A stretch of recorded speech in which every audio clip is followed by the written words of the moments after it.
It's the dream to be a YouTuber, build a channel, grow an audience, so you do all the right things.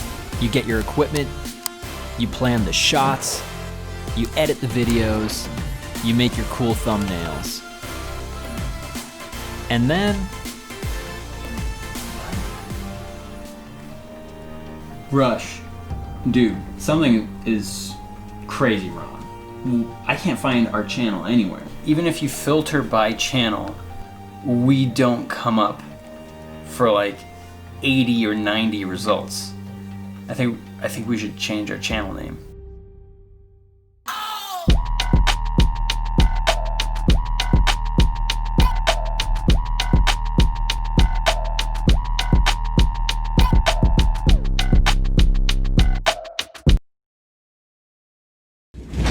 So our channel ran into this exact issue pretty recently, which forced us to change our name. So for those of you who are already subscribers, we're changing our name from Stride to The Good Run. And for those of you who stumbled upon this because you're thinking about starting a YouTube channel and you're researching what to name it, don't make these two huge mistakes because we made both of them.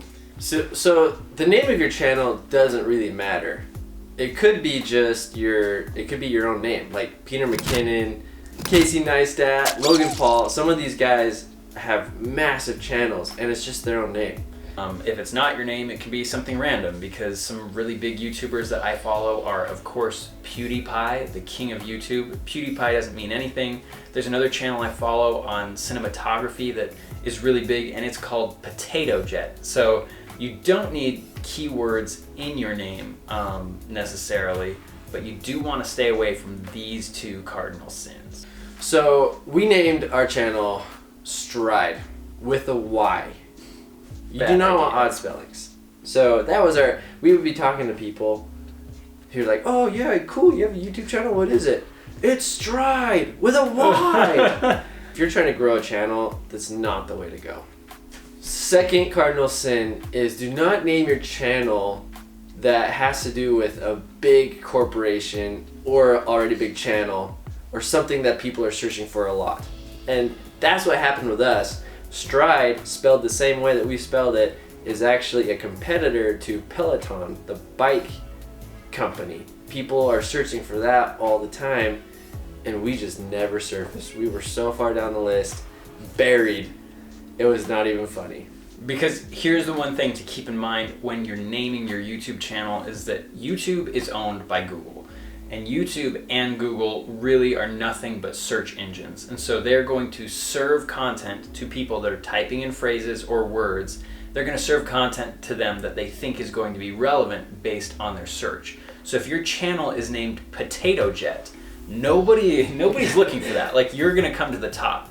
But if your channel is named Stride, like ours was, spelled with a Y, the only thing that was coming up, like, we couldn't even find our own channel because YouTube knows that the vast majority of people searching that specific term are researching a bike and they want to provide the best results for searches that people put in. And so ours was, I never even saw it. I would scroll and scroll. I filtered it to just channels, just the channels. And we were so far down, we were like 33rd on the list. And that's me being subscribed to my own channel. So I should be at the top anyway. It's terrible.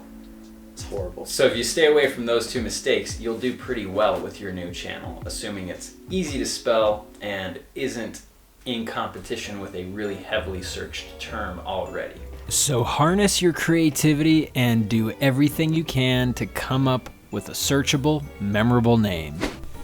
The Royal Runner. Time for a run. We could name it Runner's Corner. The JV Runners. We could name it Run Masters. I don't know. Courtesy Clappers. I'm just not willing to name our channel something that I know Gen Z is going to turn into a sexual innuendo and a meme that we'll never be able to get away from.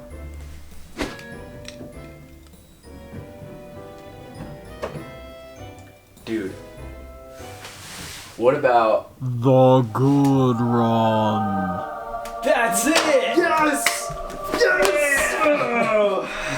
So, to our followers, Stride is now the good run. And to those of you who just stumbled across this video because you're researching what to name your YouTube channel, here's 3 tips to allow you to be better with picking a name that's going to be easy to find and also not buried by the search engine. Okay, step number 1, as mentioned before, use correct spelling, simple spelling. Don't try to get creative because it just hinders you in your growth. Number 2 is make sure there's not like a massive volume of content out there already that matches the name of your channel. If your last name is Apple, don't name your channel Apple. And the third one, just choose something that's easy to say, rolls off the tongue, easy to remember, so that people, sometimes people aren't going to search you right off the bat. They're going to go home and find you later. And if they can remember you, all the better. Thanks so much for tuning in. My name is Christopher Claflin. I'm Rush Mills. And you are watching The Good Run. We'll see you next time. Bye-bye.